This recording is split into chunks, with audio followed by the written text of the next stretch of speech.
Hi, welcome you all on a channel involving mind of compliance. In this channel, my endeavor is to decode the highly technical language of the compliance to a very layman language, which is understandable, which is a kind of a very common language. And because I have been of the viewpoint that the compliance is more of a common sense rather than being a highly technical something kind of a rocket science. So in our previous two videos, we have spoken about the money laundering, and and further we have spoken about the predicate offense. So just to give up a sum up of around it, the money laundering is just clean the money which has been earned with the wrong means. The wrong means as defined by the FATF. FATF means it's a intergovernment body across the world, which has been the uh, most important body in compliance. So they have defined there are 22 predicate offense. Predicate offense means the offense which have been committed before the money laundering, before the money, because the money which is earned from the wrong means. So those wrong they have been defined they have defined 22 wrong means. So now let's say I explain you through the example now the three stages of money laundering which people have been hearing about placement, layering, and integration. For example, a person has committed a crime.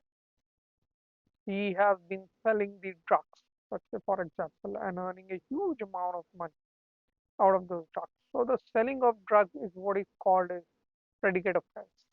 Number one. Now the second thing is this: he has to make this money work for him or her, or he has to hide or conceal this money so that he should be away from the hands of the law enforcement agency or away from all the people, those who can arrest him, those who can catch him. So what he will do, so to clean it, to conceal it, or to transfer it to a other safer place, he requires the financial sector. He needs the banks or other financial institutions, those who can transfer the money on his behalf, those who can conceal the source of fund. Source of fund means through which he has earned that money. So what he will do, he will try to place that money into banking channels or to financial institution channels. How? Let's say, for example, he comes to the bank and he tries to deposit 100,000 into the bank, but the bank cashier asks him the source of fund proof, which he doesn't have or he doesn't want to provide. So what he will, so he will ask the cashier in general in chit chat that yes, what is the minimum amount he can deposit without providing source of fund proof because it's very cumbersome. And he will give 10 or 100 of excuses to it. And when somehow mm, he comes to know that yes, it's around 50,000 or 60,000 that he can deposit without any source of fund proof.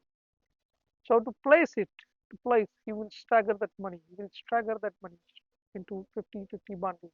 One day he will deposit 50, the next day, third day, fourth day, fifth day, and over a continuous period of time, he will deposit his entire money by staggering it. This particular technique of staggering the money is what is called structuring in the money in the compliance industry. The structuring nothing is staggering the amount in a smaller amount so that it shouldn't be so that the people in the banking or financial institution must not ask him the source of funds. So this way he has done the placement of money into the banking channel. So this is the first stage of the money laundering, which is called a placement. So I hope I am able to make you understand the one thing which is called a placement. So the placement is of the very paramount importance. Reason being, unless any criminal is able to place his money into the financial system, he may not be able to utilize it. He may not be able to transfer. He may not be able to. That money itself is not much of a use to him or her. Therefore, so therefore, the most of the controls the financial institution deploy are around placement of such kind of deposits, such kind of techniques which can help into the placement.